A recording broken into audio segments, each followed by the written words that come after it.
Good evening, everybody, and welcome to CEMUS, the Center for Environment and Development Studies at Uppsala University and the Swedish University of Agricultural Sciences. Great to see so many people here.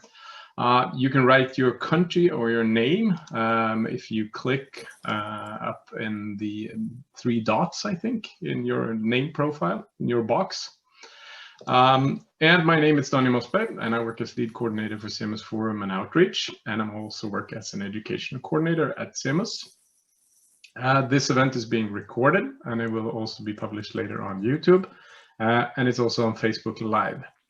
We'll have a break at 7 and finish at 8 sharp. You don't have to have your video on, and it's perfectly fine just to listen in, cook, or take a walk, or just relax. With that said, the chat is open for comments and questions where you can contribute to this event. You can, of course, also raise your hand and we'll try to weave your questions into the conversation. I should say something also about CEMUS. CEMUS started as a student initiative from the beginning with its first course, Humanity in Nature. That was back in 1992, so almost 30 years ago. Then CEMUS became an interdisciplinary center at 1997. And since then, CEMUS has worked with student-led environment and development sustainability courses, and also, of course, then different open events and outreach activities. With student-led courses at CEMUS, it is a model where we advertise for and then employ 2 students per course to work as course coordinators. And some of you that already had your course introductions today, you already met your course coordinators, and they're also out there. Some of them are joining this event, so they're out there in their Zoom boxes tonight. Then also for the courses, we have guest lecturers joining the different sessions during the course, and other people contributing to the course. And also the courses are supported by work groups with researchers, university teachers, and students, and also different societal actors. All the open events and outreach activities that we have, you can find all the updates on CEMUS webpage, which you probably already found. I'll put that in the chat as well, so you can look at that if you want to. And so, with that said, let's get into it and welcome our guests with this kind of silent round of applause that we're used to with Zoom. Hopefully we will be back in some kind of rooms in half a year or maybe later, but as it is now. So welcome Cristian Alarcon and Sachiko Ishihara, both of you longtime CEMUS friends, passionate educators, and also skilled researchers. And I'll let both of you introduce yourself a bit closer.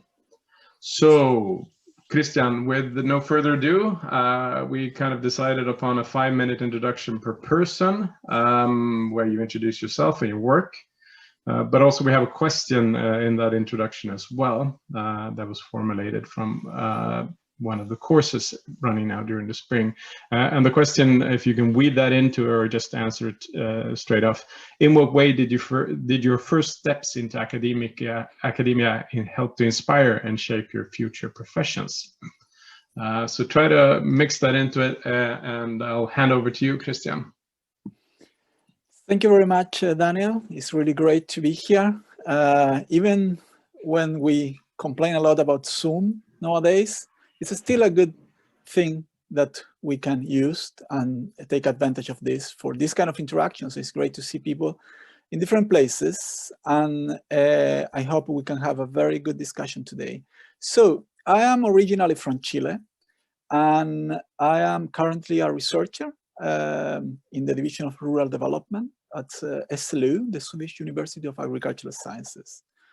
I research rural issues concerning the use of forest, water, and land. And this is what I did for my PhD, and this is what I continue doing today. But before telling you more about my research, I just wanted to tell you that my first profession, if you like, is in law. I studied law in Chile. I became a lawyer. I practiced the law for many years, actually, before moving to Sweden in 2004. And in 2015, I went back to my home country, Chile, and I started to work as a lawyer again. After 1 year, I went back to the university, and I went to the United States, where I did my postdoc at Cornell University, and then back to Sweden. So everything I will tell you today has to do with this particular experience of being from Chile, but also feeling at home in Sweden, and at the same time having some experiences working in the US. Why I do this kind of research? Well, maybe in a way that can anticipate some of my contributions later. I think I want to change the world, right? I think this is a very unequal world. It's so characterized by conflicts and problems.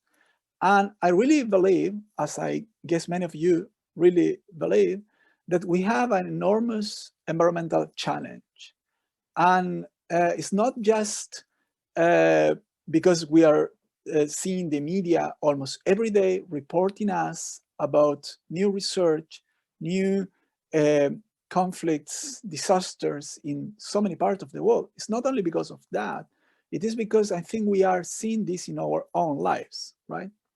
So this winter is nice now, but it wasn't nice some weeks ago. I think that we were hoping to have snow, and we were hoping that the real winter in Sweden could bring us this more kind of, proper feeling of being in the right season. So those kind of experiences should really motivate us to first understand why we have these problems, and this is the problem of climate change. And then after understanding this, explaining this, also try to change the current social relations that are at the basis of the problems we have. If I address this question about first steps into academia, well, I have to go back to what I told you earlier. I studied law and social sciences in Chile because I wanted to become a lawyer, right? I wanted to do some practical things that could combine my interest for social justice, but also provide me with livelihoods, so a way to live. So I did that. I went to Chile's oldest university in Santiago, and to do that, I moved from a rural area 2 hours from Santiago. So I grew up in a rural area, then moved to the big city and studied law. Then I became a lawyer, worked many years as labor rights lawyer, working with trade unions and also student movements. And then I will connect this issue of working with the student movement with what I see as a really, really great thing with CEMUS. But before that, I will continue telling this small narrative about my own engagement with academia and professions. While working as a lawyer, I felt I wanted to develop some academic interest. So I studied a master's degree in political philosophy, but I did that at the same time I worked as a lawyer, right? So I worked during the day, and then in the afternoon, I went to the university and I studied the master's degree, right? So this is for me a way to maybe tell you something that many times we do in Latin America, where you have your profession, but you also want to develop a kind of academic interest, and you can do both things, right? So what I did in Sweden, and what sometimes I see as my movement into being an academic, had to do with the PhD. But I never saw the PhD only as a way to just get a place at the university and make my living at the university and be disconnected from the world, right? On the contrary, I always understood my PhD as a way to understand better a kind of problem I saw in Chile and I saw in Sweden. And that problem is how we manage forests, how we get into very complicated relations with forest, and how forestry is today a main issue when it comes to the discussions on climate change. So I did my PhD researching forestry in Chile and Sweden, and here we are back into a combination of academic interest, professions, and also my own life. And I wanted to know more and explain in more academic terms these issues concerning forestry, land use, and also movements. So this is what I can share now, and I think I am already within the time limit, which is good, I think. Thank you very much for listening. Thank you. Perfect. So we'll replace the pin. So please go ahead, Sachiko, introduce yourself, and the same first steps question to you as well. So hello, everyone. My name is Sachiko Ishihara, and I partly grew up in Japan, partly in the United States. And now I am sitting in Uppsala. So right now I am a PhD student in the Department of Social and Economic Geography at Uppsala University. So usually in non-corona times, I would be sitting in Economicum. And I'm doing research about people moving to the countryside in Japan. So this is my PhD project, and what I'm trying to get through this research, I think, so it's obviously a work in progress, but some new ideas about the good life, or also want to explore sustainable question mark rural development in Japan. And I'm trying to look at these things through a lens of degrowth or post-growth, this sort of literature that I'm trying to engage in right now. So the question about good life is related to this kind of, so maybe I can call it like a hypothesis that, well, if you kind of go with the traditional notion of the, what we think of as a good life is, oh, you move to the city, like Cristian said, to get education, for example, or to get a job. And then you have material prosperity or some sort of material well-being, more so in the city. And so if we look at the people that are moving out of cities, moving into countrysides, I was wondering, well, does that mean they have a different notion of a good life? So this is some of the questions that I'm grappling with right now. So in relation to the question of what way did your first steps into academia help inspire or shape future professions? Well, I guess I can start by saying that I came to Sweden to do the master's program in sustainable development, which maybe some of you are taking right now. And so that was 2013 to 2015. And from April 2015, so in my final semester of the master's program, I started working at CEMUS as a course coordinator. So as you heard Daniel speak, CEMUS education is coordinated around these student course coordinators. And so I was one of them. So I was working with courses such as the course called Global Challenges and Sustainable Futures, which runs in the autumn. So if I kind of understand this question of first step into academia, I feel like that was a little bit of my first step into academia, because it really gave me the experience of, oh, wow, this is really interesting to engage in university education and sort of stay as a student, keep learning, but also try to facilitate this learning that goes on in the classroom. And so that's really did develop my interest in education and facilitation, working with people, which in my PhD, I am involved a little bit in teaching, but perhaps not as much as I wanted to, or maybe I don't have as much freedom as I had at CEMUS and so forth. So that could be something, you know, if I think about the question, like I'm in my middle of my PhD, after the PhD, I'm not sure if I will stay in academia. So it's kind of opens up, but if I stay in academia, I would like to, you know, work more with creative forms of education and so forth. I don't know. I guess I can maybe stop there and we can get back to some of those questions later. Thank you so much for those introductions as well, and you get to know the speakers as we move along these questions. I'll just repeat this or try to explain a bit more how we organize this as well. So what we did is that the different course coordinators have asked at least 2 questions per course, and we're not going to get through all of them tonight, unfortunately.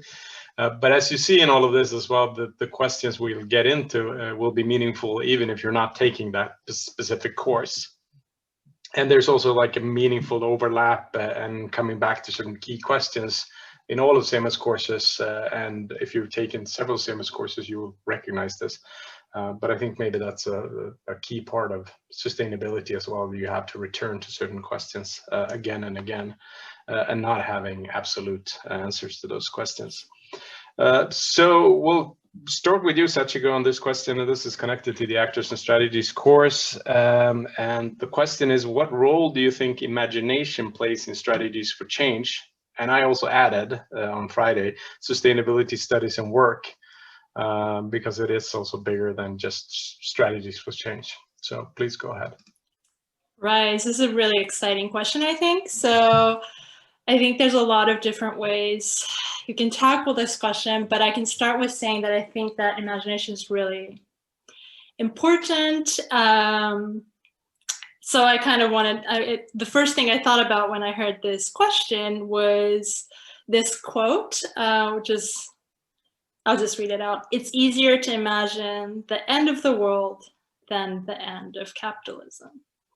So I couldn't actually find who the original source was, but it's been a quote that's been thrown around.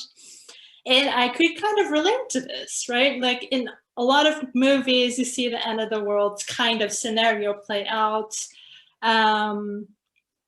It's not a lot of images that come up when you think of the capitalism ending and something new coming out. Definitely, you know, something positive that's kind of not really portrayed in at least popular media. So I just wanted to share one slide actually, and I don't have many. I only have 3 when I had slides to show for a question, but I thought maybe this one is worth to show. Do you see it? Yeah, okay. So I thought of showing this picture to just kind of make the point that how we imagine things matter. And so this is taken by this book that you see the cover in the corner, Take Back the Economy. This is written by Gibson and Graham and others. So, and I do recommend this book, by the way, because it's written very in a friendly way, not too academic. And so this is an iceberg. And what this is showing as this is saying that what we usually say as the economy, it's the capitalist economy. And this is only the tip of the iceberg. So they're saying that underneath that, there are different activities, and they call them the diverse economic activities. And these are some things that keep us afloat, that help us develop our well-being. So a common kind of example would be like household work. You don't actually, you don't usually, if it's, you're doing it yourself, of course you can outsource it and then pay someone to do your housework. But in a kind of a normal way. If you cook for yourself, you're not paying a wage for yourself. If your partner does cleaning for the house, you don't pay the partner, etc.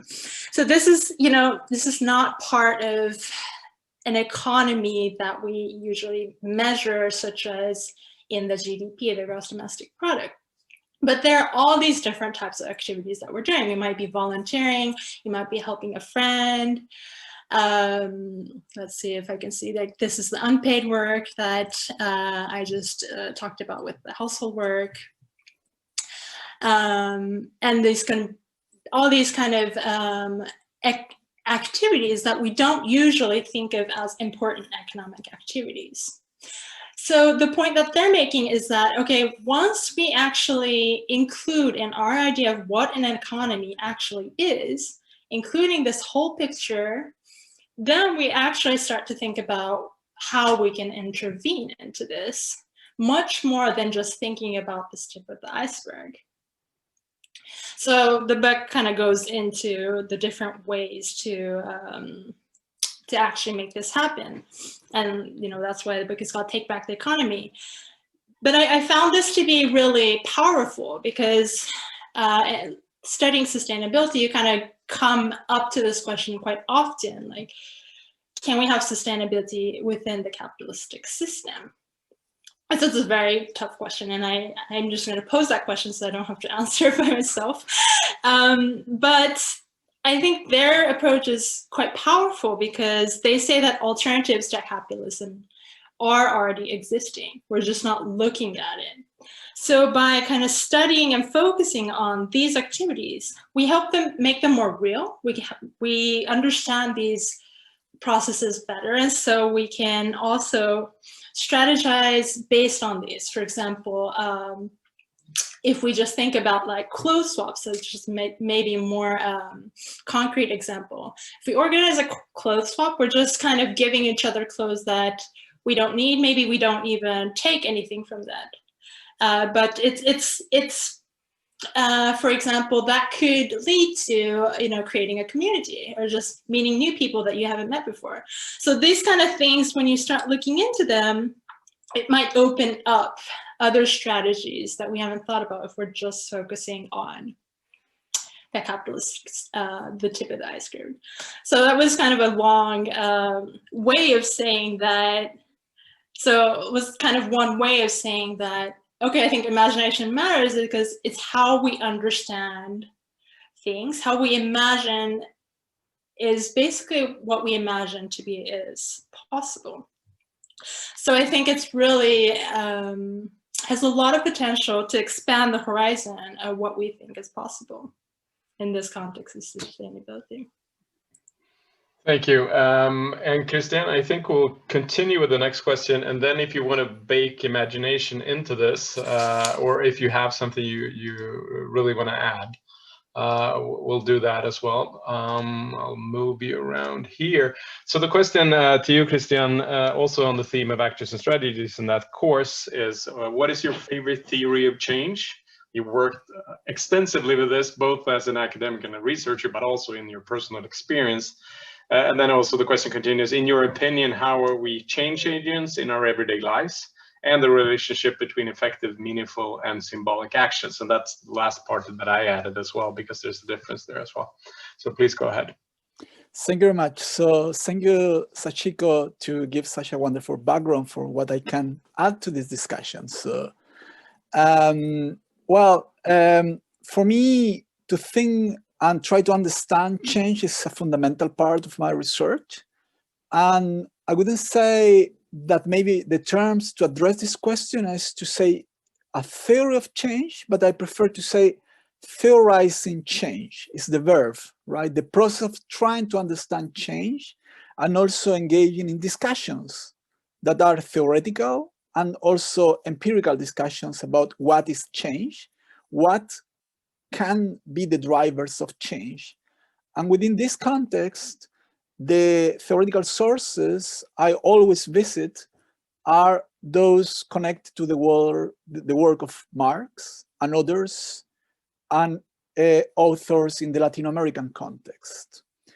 And in this regard, I think that for me, and connecting to Sachiko's point, what we really trying to imagine, and this is a very, I would say, situated process of imagination, is how can we transit into another social ecological system, right? What can be the changes that can allow us to move into an economic system that is completely different to the capitalist system? So this is an enormous challenge. And if we want to imagine in a kind of historical perspective, maybe we're thinking something like the transition from feudalism to capitalism, but in our context, we are thinking the transition and the changes that are necessary to move from capitalism into something else, right? And I prefer to keep the name open for that alternative, because one of the problems with some of the theories of change that I work with is that sometimes people associate them with really tragic experiences. So I reject the kind of idea that was imposed in the Soviet Union, in China, and in other contexts, because this is not the kind of anti-capitalism I like. For me, what is the basic issue here is that we need to imagine different kind of labor, right? How can we work and communicate? For me, labor and communication are two fundamental aspects of thinking change, right? But of course, as we are talking about the theoretical kind of issue, why I am so interested in the ideas that have been developed following Marx's way to theorizing change. The maybe basic answer to this is because I think we have to think this in dialectical terms, right? To see relationships, to see how, for example, changes in labor also change gender relationships, and also gender ideas can change labor relationships, right? And also when we think in technological terms, what are the kind of technologies that can help us to move into another system? I am not rejecting all technologies, because technologies are what we define as the purposes of technologies, right? So theorizing change for me in dialectical terms is to really try to understand in historical terms what have been past changes, and also how can we imagine changes today, right? What are the things we need to change? And here there is a normative aspect on this, right? And it's not any change, right? It's a kind of change we want to promote because we think it's going to bring a better life, right? Because if we think in terms of imagination, of course, I think that every person can imagine, but different things, right? Those that want to move into more, let's say, conservative political systems, of course, they imagine a kind of ideal society for them, right? But people that are trying to promote societies where we really have freedom, we really can work with others in more equal terms, are imagining a different kind of society, right? So imagination is never alone as a concept. Is, for me, imagination for what? Is imagination of what, right? So, and therefore imagination and how we imagine change is also part of how we theorize change, right? As Sachiko mentioned, we have already so many examples of people that are living or trying to live in different ways, right? So sometimes we use the term scale up, right? What do we need to put together all these social forces that are already interacting in society in order to build different social relationships and also other forms of production and consumption, right? So, and I think to finish, that the idea of theorizing change from the perspective of sustainability is important, but we need to define sustainability, right? And here, what is the agency of individuals that cannot be disconnected from their social relationships is fundamental, right? So again, going back to Marx, one of the main theoretical issues that Marx put forward was that we are a species being, right? And we are social beings, right? So we can make sense of what we think, we imagine, when we think that we are part of social relationships. And I think that this is an important aspect. And I don't want to just impose this view. I am offering this for the discussion, right? So just to make the point clear, this is my view, but I want to see discussions on this, right?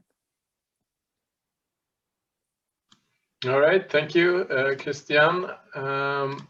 So we'll go into the next question. There's a ton of things I really want to follow up, but I think we can bake that into what both of you said in the first section of questions on the actors and strategies, and that kind of goes into every other CEMUS course or the topics that we have.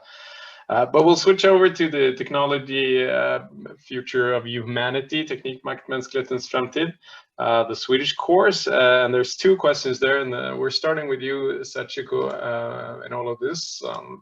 Move you into centerpiece here. So basically the question is, what can urban and rural environments learn from each other in building sustainable futures in relation to technology use? And this is very much connected to what you talked about in the introduction as well. So please go ahead. Yeah, I mean, there was so much interesting things that Cristian just said that I also just want to keep continuing on that one. I just also wanted to add one more thing about the what you said about like us being humans being social beings. And I think that's really interesting and empowering to think about, like because the part of the question was about being change agents ourselves or something like this in our everyday lives. And so that's really empowering, because then you don't actually, you tend to get stuck in this individual versus structure discussion, but it's not like that. So if you understand humans as social beings, you're always part of a group. So you influence your immediate peers, for example, and there's, for example, research on, I think it's called the peer effect, where neighborhoods who have solar panels, they kind of like grow, because if your neighbor has a solar panel, maybe like you kind of have this effect of like, oh, maybe we should get one too. And so it's the same with, I think, the Flyg Skam movement that happened 1 or 2 years ago in Sweden, which was the flight shaming. I think this kind of like, when your friends start to say like, oh, I'm not going to actually fly, I'm going to take the train, you start to be like, oh, maybe I shouldn't, maybe I shouldn't fly anymore. And this kind of peer, like, negatively speaking, you could say peer pressure, but these kind of things, I think, is very empowering to think about, because that you notice that you're not isolated individuals.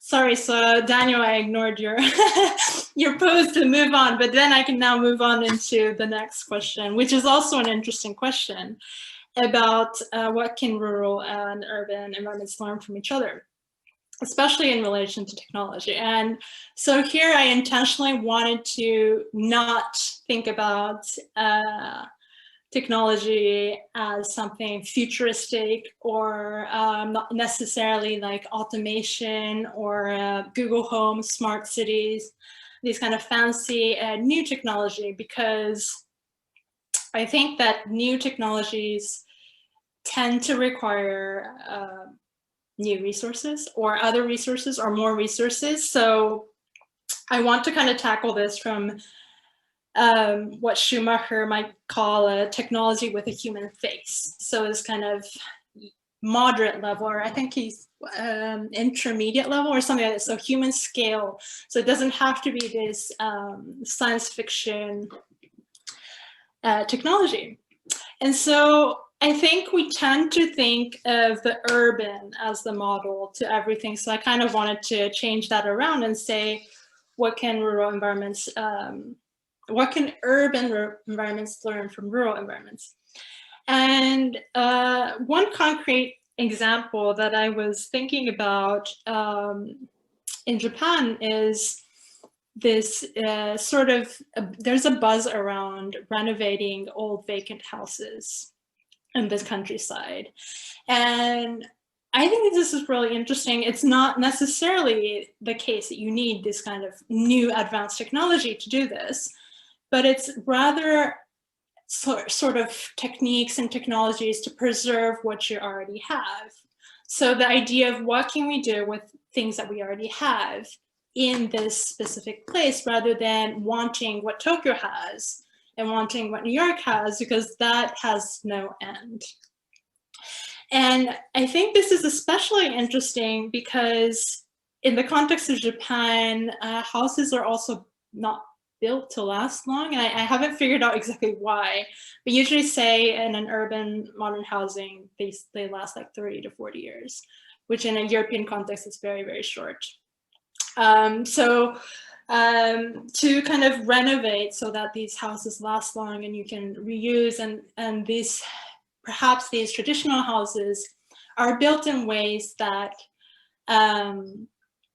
they don't need air conditioning, for example. Even if in the summer it gets to 30, 40 degrees, And then you can also have new technologies in a sense that's not these adding technical devices, but to figure out ways in which you structure the pathway of the wind throughout the house, so you actually don't need as much air conditioning, or you don't build the houses in this concrete jungle so the heat is not as trapped, for example. So this becomes quite a big scale thing. So it's like, okay, where should houses be located? Maybe we shouldn't be having these urban dense metropolitan areas and so forth. But I think this kind of inspiration is there in the countryside. Yeah, but I think it also is, there's so many different things from different parts of the world that we can kind of pick up and learn and kind of work together on certain common themes, because I think the basics of what makes us human is very common, but there's so many historically, but also present day examples of how different people have solved different things. And it could be just individuals in a certain place that have figured out something really smart and effective in a way. So it doesn't have to be, like you say, big tech solving everything or building something very advanced in that sense. Okay, so we'll move over to the next technology question for you, Cristian.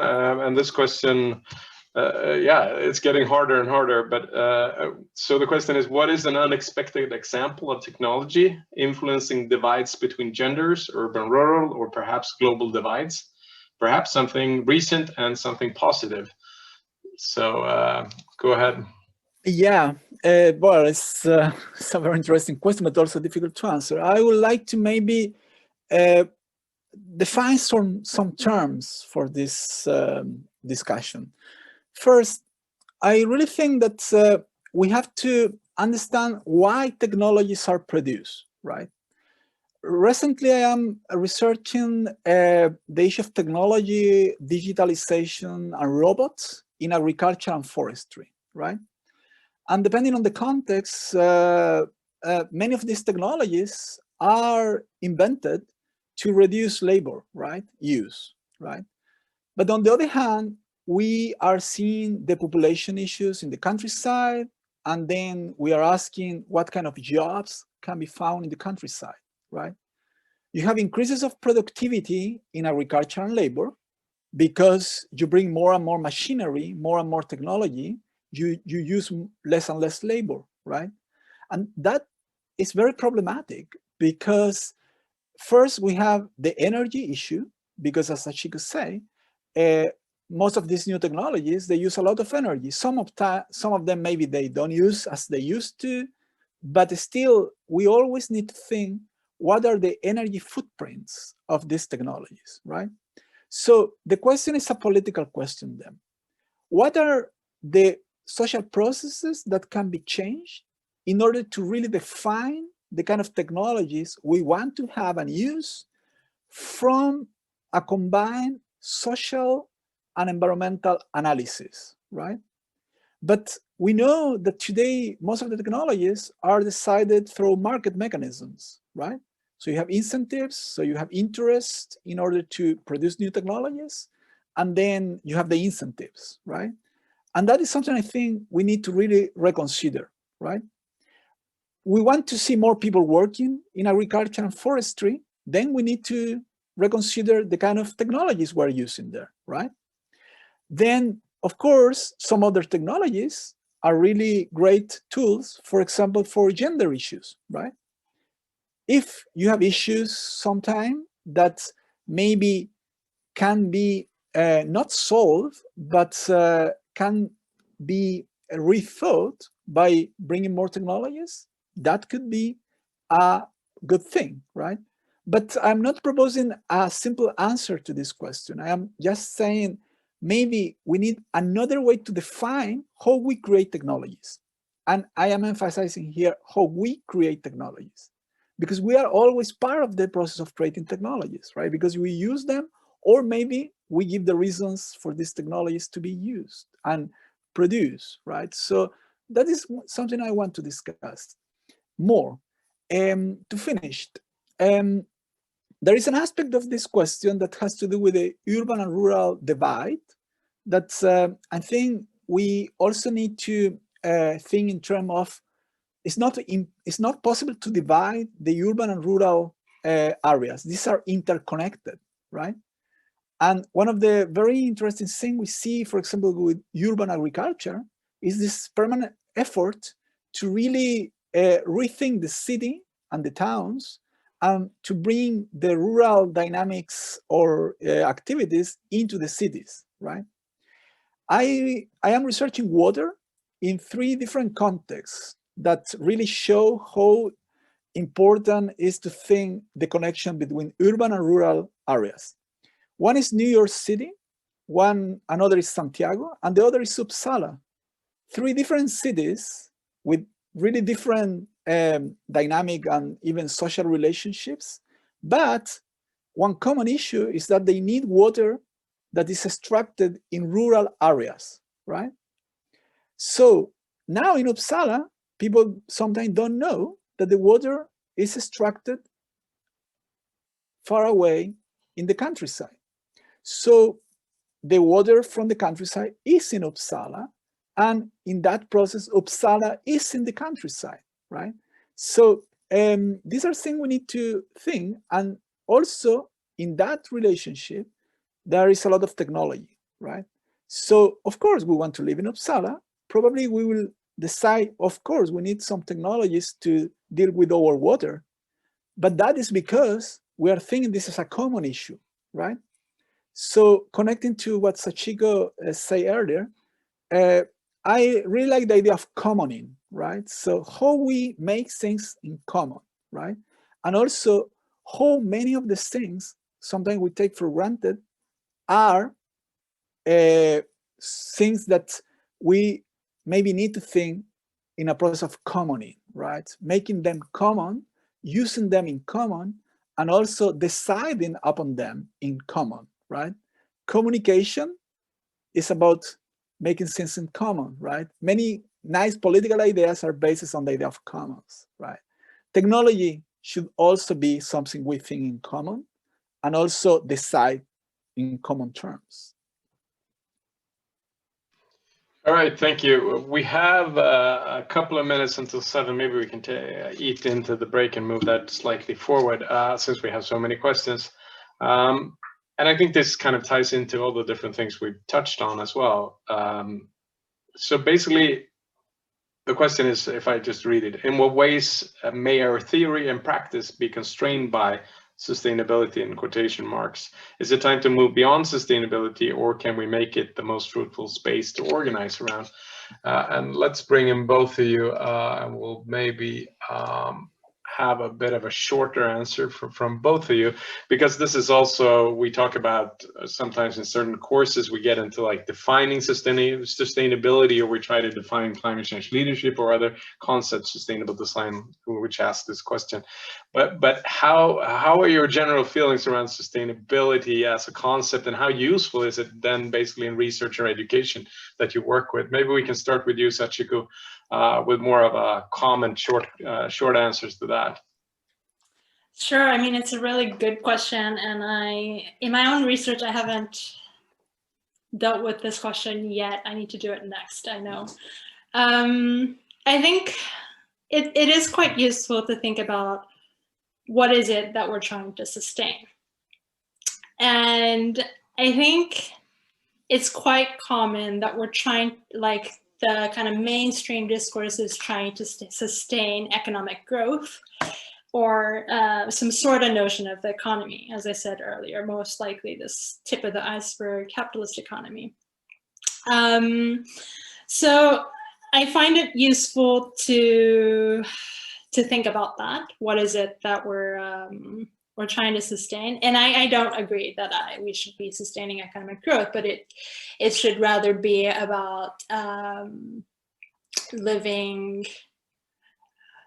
within the limits of the planet, or something like this. I mean, it's quite hard to define sustainability, but is it useful?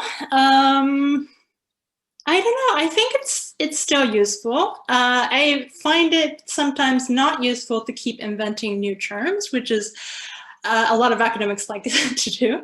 And so I think, in a sense, I feel happy that I can say, like, you know, I have a master's in sustainable development, and people kind of generally know what I'm talking about.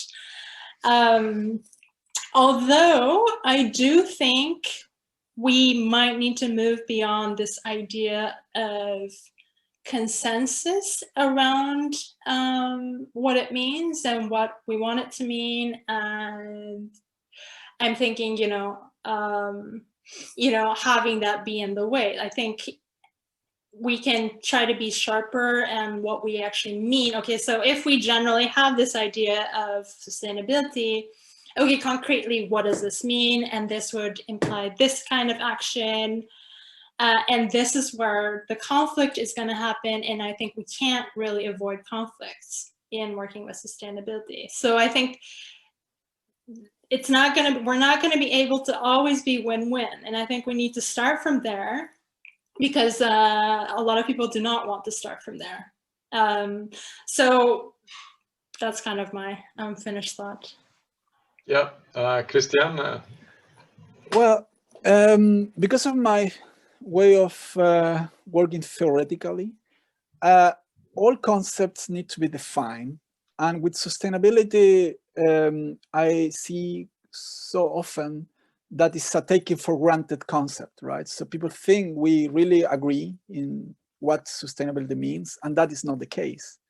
And then you always see sustainability along with other concepts, right? So sometimes people speak about social sustainability, then it's environmental sustainability, global sustainability. And I think that sometimes that obscures what are the really important things. And for me, are how we think the material and also communicative relations that we want to change and why we want to change them, right? So if sustainability is an answer to a problem, then we really need to think how can we solve that problem in different ways, right? But if sustainability is the answer to a problem, so we really need to define the problem. And in sustainability studies, I think that most of the time, what is not discussed is the kind of economic system we have, right? But when I mean here to discuss the economic system we have, I am thinking, well, we have to discuss it seriously, right? And here, a kind of clarification. I think capitalism is actually the concept to describe and to analyze the economic system we have in most of the world today, right? And we need to go back to the idea of using the concept, discussing the concept, and people can agree with capitalism or they will disagree. But if we're not naming the system, I think we have a problem when we try to define sustainability. It's related to actually this idea of it's easy to think the end of the world than the end of capitalism, which to my, as I recall, is Frederick Jameson, who probably started to use this idea, and then many others have used it. But Frederick Jameson is a very interesting thinker who is very much inspired by the Frankfurt School. And I think the Frankfurt School, though they are sometimes called pessimistic thinkers, actually did something that for me is very inspiring. And it was to really get into discussion about the concept we use and what are the connections between the conceptuality we use and the praxis that we want to link to concepts, right? So sustainability needs to be discussed, is defined by the actors that want to put forward a sustainability agenda. And as an analytical concept, it can be useful sometimes, but other times I don't think it's very useful when you are not really defining that, right? So that would be my take into this question. Yeah, and I think also from my experience, I think using sustainability as in a situation that is as concrete as possible, but also having different people that have a long experience within that context working with it. Because if I think about sustainability in general in Sweden, it becomes very fuzzy. But if I think about sustainability at the university, within university education at CEMUS, then it becomes more precise, and my experience, others' experience, can kind of come together and be more precise, and maybe also getting things done. But it is also, yeah, it's also what you concretely want to do, but also you can have a goal that is more global or bigger in that sense as well. So it doesn't have to be two competing sides. Okay, we have to break for a break. So we'll do a 10-minute break until 1:15, and then we'll join back here. And I will pause the recording. So see you all back at 1:15, and we take a deep breath and try to get through most of the questions at least. All right, thank you. Okay, so the recording is on. We have an extensive list of questions for the remaining 45 minutes. And as we said, we'll try to end with roughly 10 minutes collectively on this questions on futures, mostly connected then to the Sustainable Economic Futures course. And maybe we can tie that back to imagination, but that's the final 10 minutes we have. So apart from that, it's 35 minutes for the rest of the questions. And I'll just remove myself so you can see the two people answering the questions. So let's just dive in. We have 3 different questions on climate change, more specifically. And the first one is asked by the Sustainable Design course coordinators. And the question is, and maybe Cristian, you can start with this one. What is the role of creativity in the climate crisis? To what extent can we design and create the collective futures we desire? Well, I mean, creativity is a fundamental aspect of the politics of climate change. When we mean here the possibilities to create alternatives, right? So we have to create these alternatives, and the alternatives we see today are not actually moving us into the right direction, right? So years ago, it was carbon credits, then some other market mechanisms, then some governments say, okay, we have our commitments, but we are not moving into the direction we have to move, right? So here, how the alternatives that we know that can really make a difference are also articulated with the movement that are strong enough and have the power to use both creativity, but also the capacity to change things are crucial, right? So in this regard, I think that creativity operates at different levels because of the context we have. One is the level of thinking how can movements change things, but also creativity has to do with thinking how can we put pressure into those that today have some power that we really need to, let's say, use to create the changes that are needed to really face the climate emergency, right? So we need creativity at different levels. But the idea here is that we can connect the different levels, right? And it's creativity about how can we convince others that action is needed. It's creativity about what can be the alternatives. It's creativity about how can we put pressure on governments. And it's creativity about what can be the future, right? Working in the Chilean context, I think one of the interesting things with the issue of creativity when it comes to climate change is that we really need to say to people that to make something because of the climate crisis is something that will in the future show us that we still can live a good life, but in a way that is not going to be the same that we think sometimes a good life. The life with a lot of consumption, the life of endless production of commodities. So we have to be very creative in terms of trying to transmit a message that is about hope, but also that clearly say that there are limits, right? So, and it's there where I really think that to design both alternatives, messages, action and movements in a creative way is fundamental. All right, Sachiko, the same question to you. I get to answer too. I was thinking about how, I mean, it's just a different way of maybe putting what Christian was also getting at. And I'm thinking about specifically about the sustainable design course, where if I understand it correctly, if it hasn't changed from previous years, students will get the opportunity to work with challenges and kind of come up with their own design solution. And I think in that process, I took that as a student, so it's fun to talk about. You have different activities of that help you through the design process. And I think one of the things that you can think about is, you know, if you think about the problem differently, it opens up new approaches. So if we think about climate change as an issue of just carbon, it's like this calculation, oh, we're going to replace fossil fuel with renewable energy. Sure, that's necessary, but maybe that's not enough. If we think about it instead as it's a question of inequality, so the rich 1% or the world's top 1% in terms of wealthiest people, or the 10%, they're emitting much, much more. If you look at the graph, it's like, it's just insane imbalance. So if we think about it as inequality problem, if climate change is an inequality problem, you would be answering it in different ways, right? So this kind of, I think you have the opportunity to play around with these, like, what is actually the problem?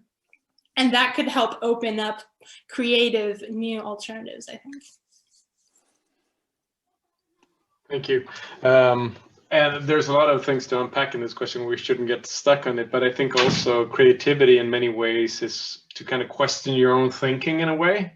But it could also be very much about questioning authority in a society. What is a given kind of solution to a certain problem, or how we structure our thinking? And one of the things we've done in some of our courses beforehand is try to look at a problem, look at solutions, but then try to figure out, why am I thinking about this solution? Where did I read about it? Where did I watch this documentary? Where is it coming from? And look at creativity in that way as well, and not just have it as a kind of positive word you can kind of connect to the issues we're working with. So it can be rather tough, or more of a power analysis kind of framing to this as well. Okay, so the shortest question, but maybe the toughest question, I saw you on Twitter said you didn't have an answer to this, Sachiko, this question, but maybe we can, and I don't have an answer either. This is strangely enough a hard question, but let's start with you, Cristian. You might have an answer to this. And the question is basically, who is your favorite climate change leader and why? And if you don't have an answer, that's perfectly fine as well. We'll just move along. I really want to answer that. I don't have any leader, but I have leaderless movements all over the world that I think are examples of people fighting, people in the grassroots that are really trying to address climate change. I didn't start telling about what happened in Chile, but now I can maybe take that up. So in October last year, so a massive wave of demonstrations against inequality, about the consequences of capitalist development and neoliberalism in the country, just changed the political landscape. Many of those activists and movements also were part of the preparation for the climate change summit that was planned for Chile, remember? Then they had to move it to Madrid because there were security concerns and other issues with that. But actually, there was a very interesting movement, I was part of that was trying to also create alternatives in relation to the official discourse on climate change that is always articulated in these big summits, right? So for me, those environmental defenders that, for example, The Guardian is quite often telling us about their lives, their struggles, those are those that represent movements that for me really are leaders. But it's a kind of leadership that I don't see connected to just one person, that then maybe the person changed mind, and then there are controversies because that person say, well, something different than he or she used to say. I think the consequences of thinking that we need just one leader or just one person are dangerous. But I think that the possibilities to really see how social environmental movements all over the world are articulating alternatives to climate change is definitely something very important. Finally, for example, movements that sometimes are not just telling about climate change as the main issue, but on the ground, they are really doing things about climate change. The agroecological movement, not only in Latin America, but in many parts of the world, those people that are trying to bring back agriculture into what we say in Latin America, a kind of peasant way to do agriculture for own consumption, for consumption among the community. Those are people that are leaders in trying to offer alternatives in the climate emergency. So I prefer to think in that way. How can we envision a future with this movement where we can be part of those movements leading path toward the politics of alternatives we need to face climate change?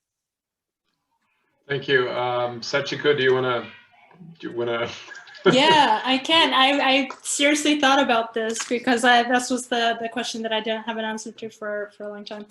But I can maybe perhaps also invite, now I see that the chat has its own world discussing each other. So maybe and some people are saying like we shouldn't have a single leader repeating or like going it quite close to what you were saying, Christian. But we can invite people to perhaps write if you think of a climate change leader as someone that you're perhaps inspired by or empowered by, who would that be? And maybe you can write in the chat while I try to answer it my own way. So I had two answers. And if I interpret the question like that, one answer was some academics. So for example, climate scientist Kevin Anderson, who was a guest professor at CEMUS a while back. And also Kim Nicholas, who is at Lund. These academics, they're in the, I would say, inspiring the flying less movement. So the kind of Flixcam that I talked about earlier. What I'm really inspired by from these people is that they try to walk the talk. So we're talking, you're researching sustainability or climate change. You're really trying to think about what is it, what does this mean to you? And in their cases, flying was a really big part of their footprint. And so they decided to just fly much less. And what this really does is that if you're a messenger, if you're a sustainability researcher, you're studying sustainability, you're trying to convince others or get people involved, this is really impacting if you get that listener or not, if they're convinced or not. And there's actually research around this.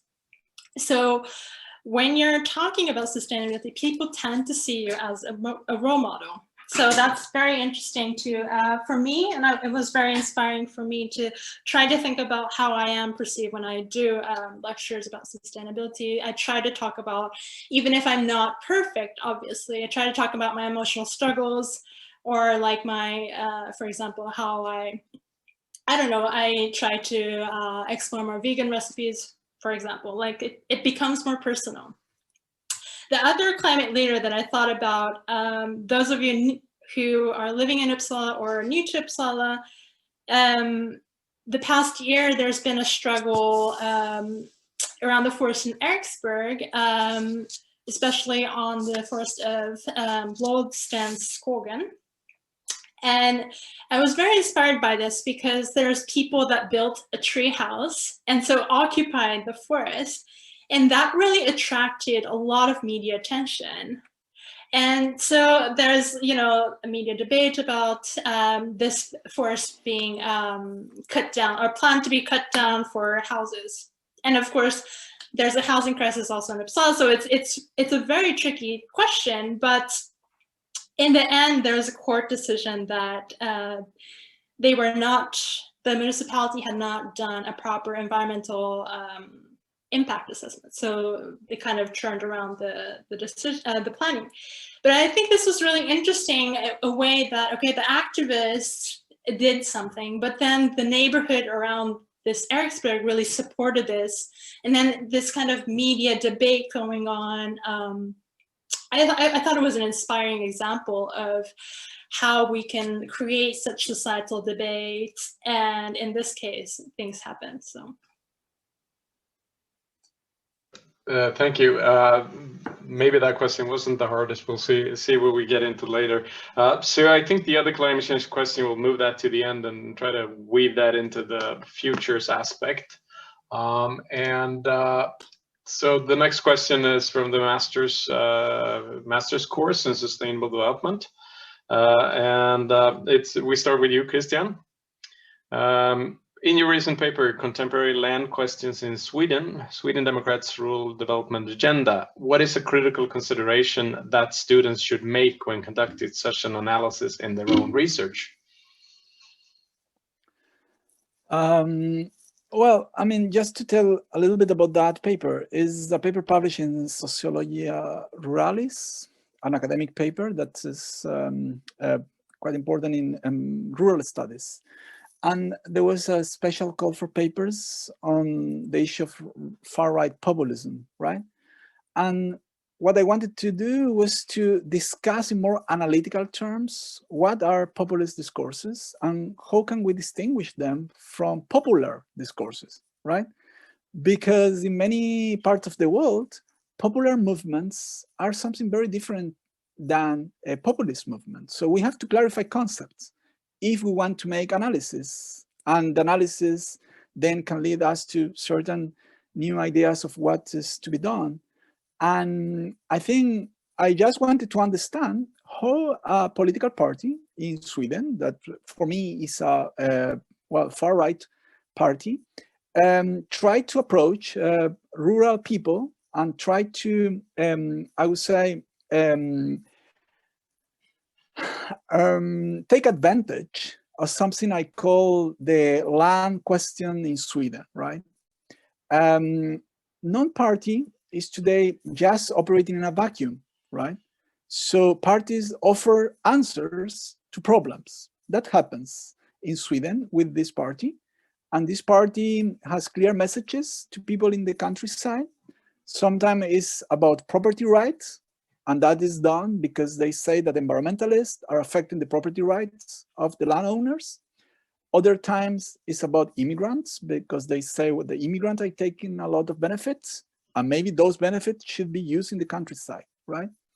But I wanted to analyze in a deeper way is what are the structural problems in the countryside in Sweden, and why can these kind of movements or parties then offer a message that finally probably make people to vote for them, right?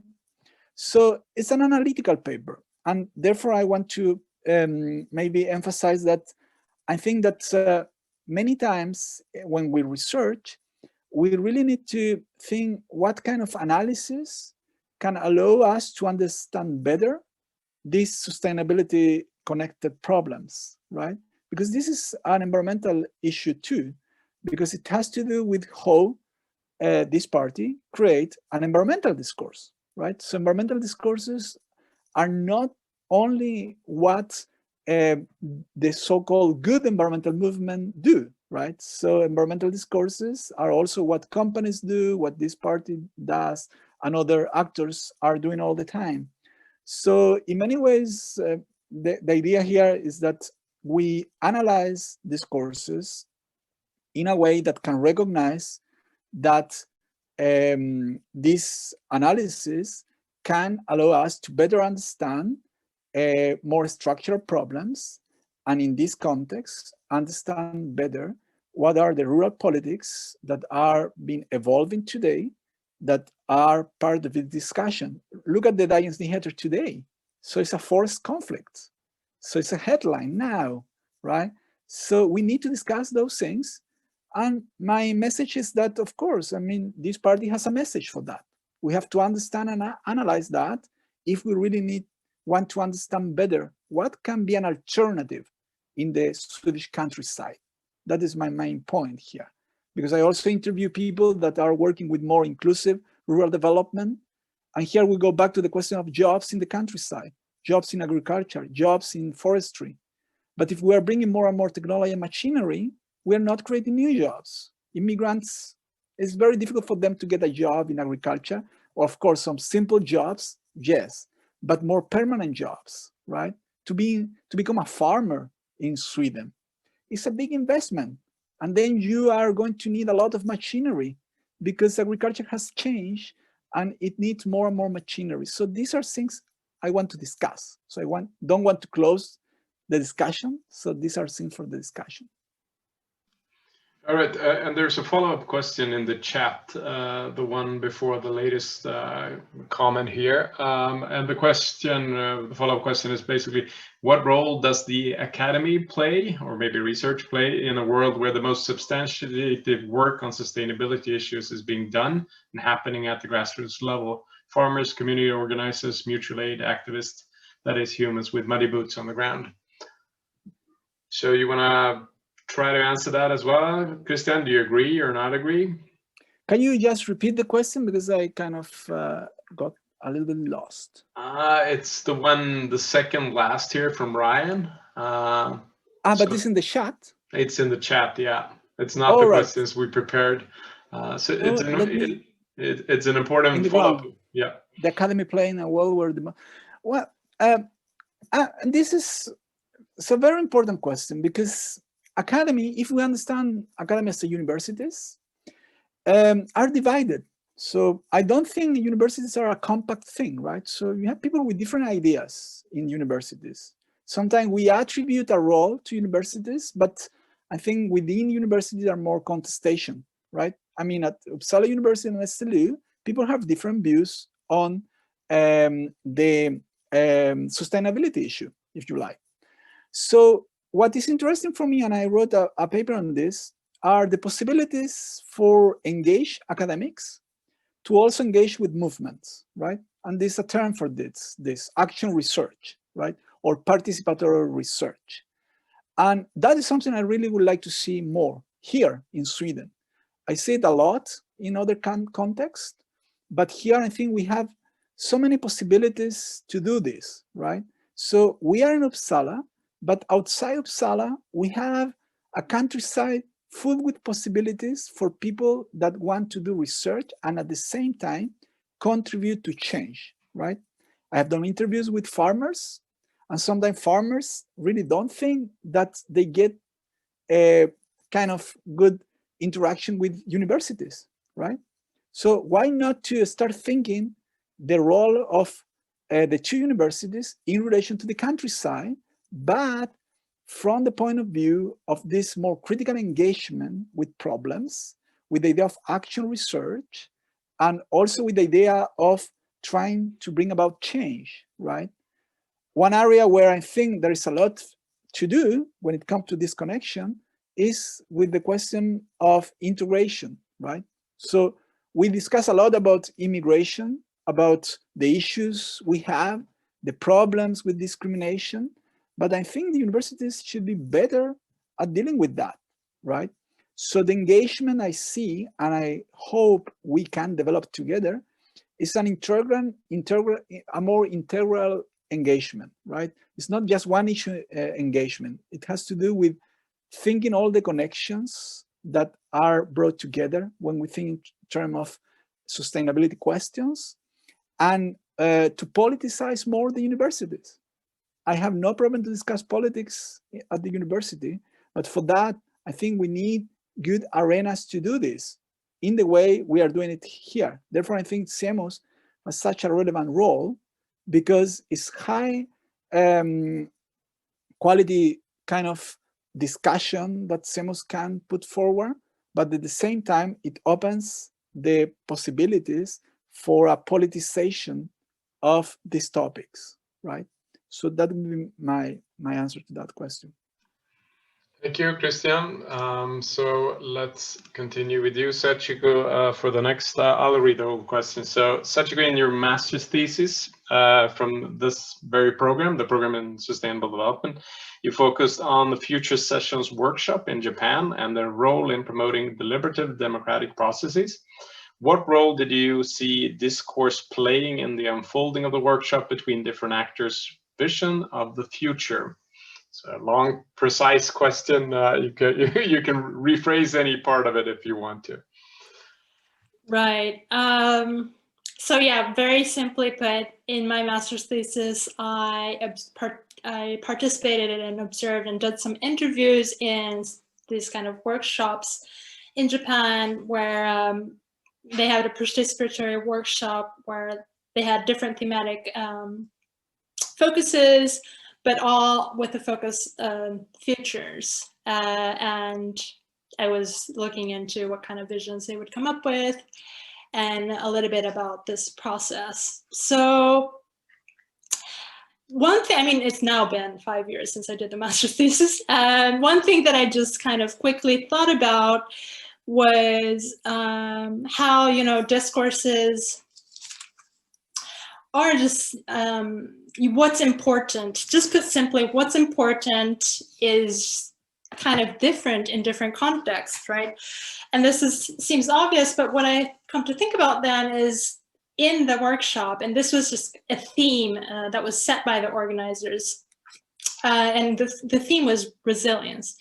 And this had to do with the hosting organization being a construction company, and they were interested in thinking about the future in the Japanese context where we have so much natural disasters to begin with. We have a lot of earthquakes, we had a lot of typhoons, even, you know, even not related to climate change, but then of course you can have more of those.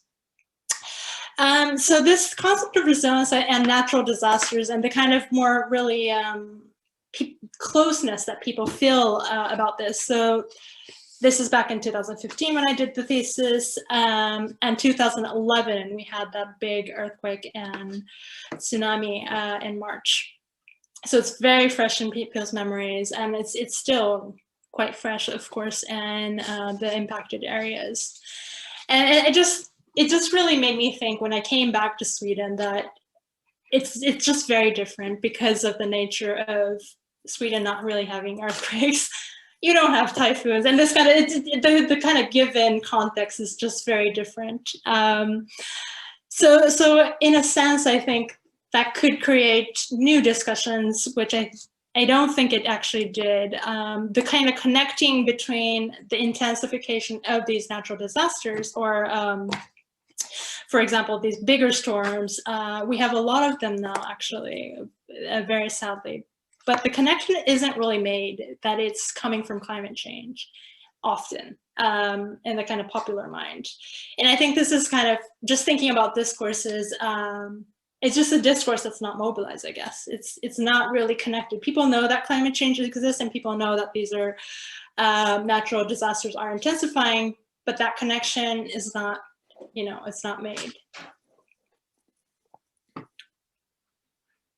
Thank you. And I come to think of it as well that the only kind of big or mega events that we have on this or in this part of the world is basically we have inland ice, which is like a huge transformative force in a sense. But that's not very likely now in the future. But that's kind of reshaped the whole landscape. But you're not very likely to have like people getting in the way of that. But that's the only like equivalent that I come to think of.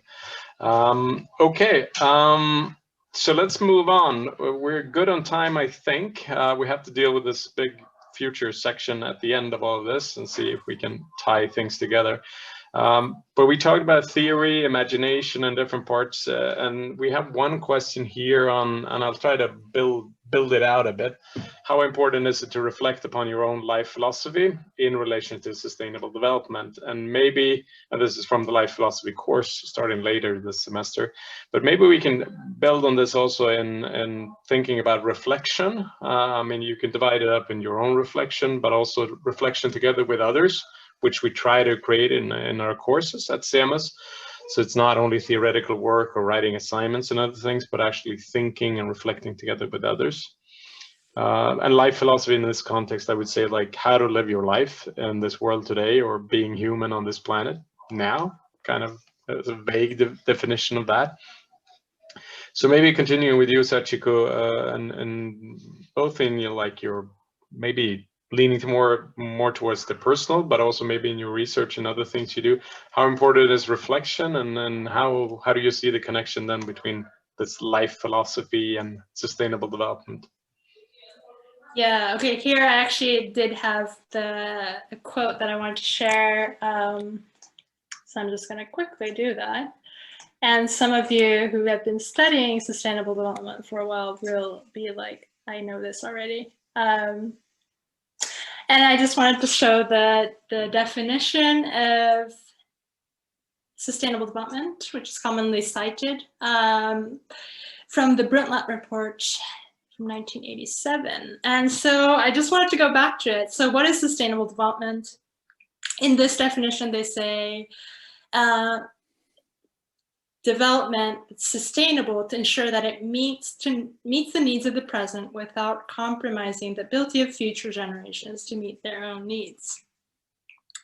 And so if we think about it like this, it's a lot of philosophical questions that it opens up, because you need to figure out what this thing is called needs. So it opens up like, okay, what are basic human needs? And can we actually have something universal across culture, not only across cultures, but across time, because this is a question of future generations. And then you can have these, perhaps you can have these universal notions of human needs. But then, okay, so is it enough? Like, what does it mean to live as a human being? What is a life worth living? It opens up all these kind of questions. And I wanted to share that because I have been thinking about that. Oh, well, let me just stop sharing. Because my research asks these questions about what is a good life. And I'm not asking this precise words to my interviewees, but it involves this, like, why did you move to this countryside? Well, it involves a lot about like, well, I wanted to live close to nature, or like, oh, I wanted to have a different relationship with work. So it kind of opens up a lot of questions. They're like, okay, so is money important to you? Or is it like if your basic kind of level is covered, then you don't need more? Or this kind of a lot of questions about values. And I think this is really interesting, I think, and important that you think of sustainable development as a question of these really difficult questions, I would say, but very interesting ones. So if I then go into the personal question, I don't know. I think it's kind of hard for me to kind of differentiate almost between these questions that I'm dealing with in my research and my personal questions, because it is a question of like, where do I want to live? Do I want to move into the countryside? Do I want to be working full time? Or do I want to be working, for example, 30 hours a week, 20 hours a week, and then just do something else with my time? So it has been a process also of thinking about myself, what's important for me. And I think sometimes it's been hard, I think. So I've been ironically working a lot for when I was writing about people working less and having a different relationship to work. And that's, but I thought that was a little bit weird. So I'm thinking of working actually less in terms of my paid work, and then perhaps doing something else. So I don't know if that was satisfactory, but I can finish there. Yeah, and this is really, I mean, it's a good example, and it's also that in this space, what we try to create in the courses, some processes will be more precise and more theoretical, but I think also the space of being not totally precise and not having perfect questions or perfect answers is super important. And I think it is also, at least for me, getting older, you're kind of torn between being of service to the world or doing good in the world, but also retreating from the world in a sense because you get tired over time, basically. But also as you get older, you kind of see how fast or slow things are changing, which also makes you tired sometimes. Okay, we're perfect on time. So I think we'll wrap this up and then connect it to the sustainable economic futures and the futures aspect of all of this. And this could be a session or, I mean, it is a full course in itself. But let's start with you, Cristian. I'll switch over the pin here so we can see you. And the question is basically around anti-oppressive futures. So in your research and work and just general life, have you come around to methodologies and practices to foster anti-oppressive futures? Yes, I have done it. So I can name here the work of Paulo Freire, who is an inspiration for me. But I want to say that actually a lot of the work of Paulo Freire with the more horizontal pedagogical practices and the oppressive ways to being educated, because he always say I am also being educated when I am trying to help people to learn new things. Well, one part of his work was done in Chile during the period of the agrarian reform. So if you look at his books, some of them are based on his experiences with the peasants that were dealing with the possibilities of moving from very precarious life conditions into something new, politically motivated in the desires of dividing the lands in different ways. There were many political discussions at that time in Chile, but what I really think is important, and I just published a paper in Spanish on this, is that actually Paulo Freire is an early thinking of what we call today sometimes education for sustainability or education for sustainable development. But he was working in a more dialectical way, being very aware of the power issues that are ingrained with education practices. And also he was thinking how people can imagine different educational practices by working together, right, in their everyday lives, and also when they consciously try to learn new things, right? I think that is a wonderful source of anti-oppressive thinking, and it's the pedagogy of the oppressed, the title of one of the books. But I think that the title means actually that this is a way to think in anti-oppressive educational approaches, and not only educational, also pedagogical approaches. So that is something that has been so much developed by agrarian movement in Latin America and other parts of the world, where until today, as I could witness in Brazil, for example, and also in Chile, people in the countryside still follow some of Paulo Freire's ideas to create educational platforms to learn agroecology, sustainability perspectives, and today also trying to scale up these alternatives. So definitely we have alternatives. That is what I want to say. And we need to really explore them, being critical too, but I think we have so many experiences that can illuminate the ways we think alternatives. Thank you. So the last question, and I think I'll maybe add the follow-up on all of this.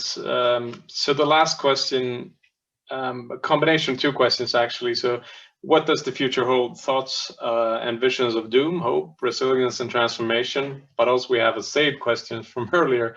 What are some of the barriers to transformative change for current sustainability challenges? So I think they kind of go together. What kind of holds us back, or what is standing in the way of the future we kind of want? But also, how do we relate to these darker and lighter aspects of the future?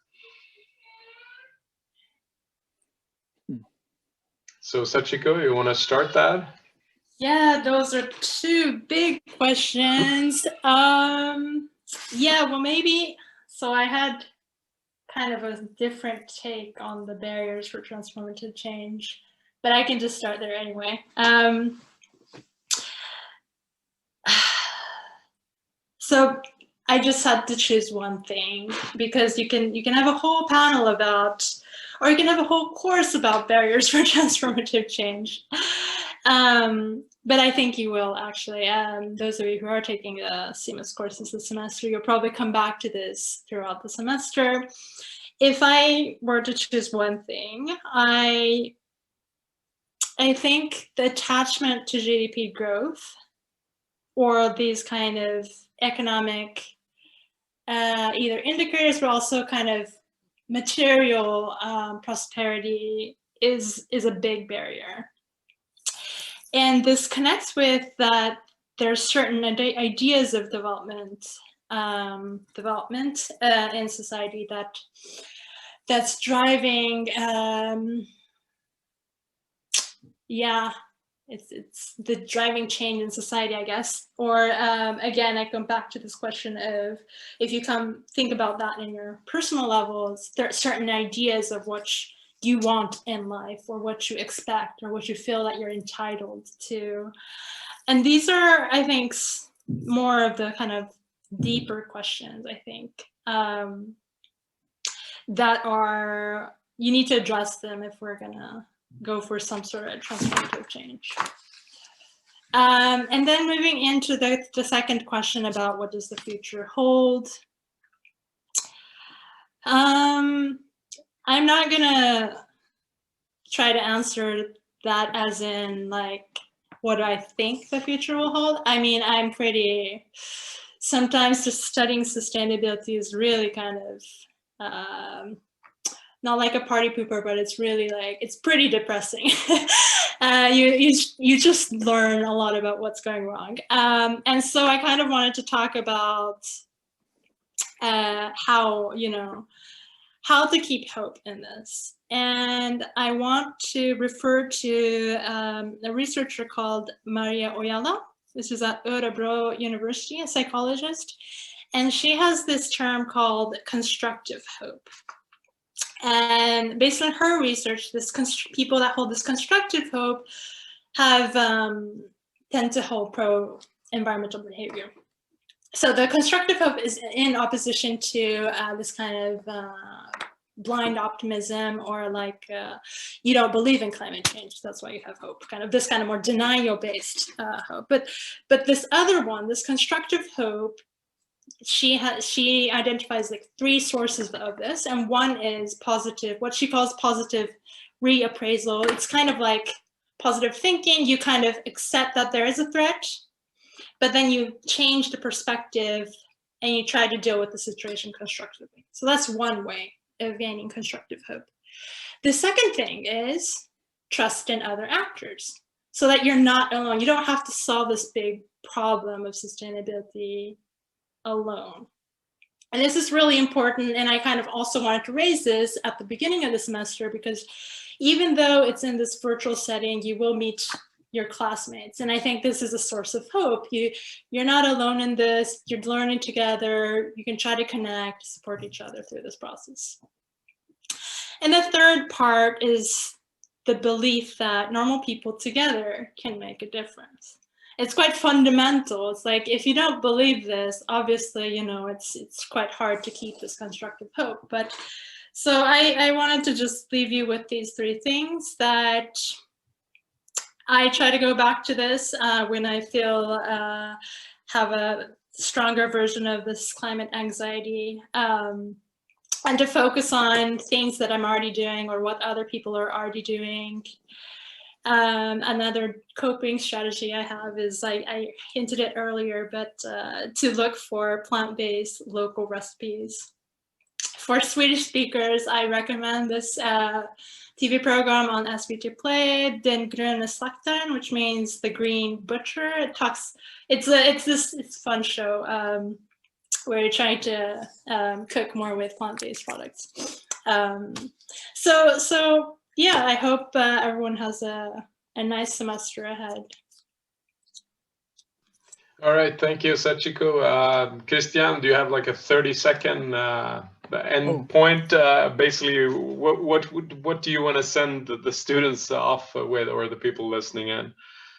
Well, first, the main problem for me, if I can use 10 seconds to say that, are two.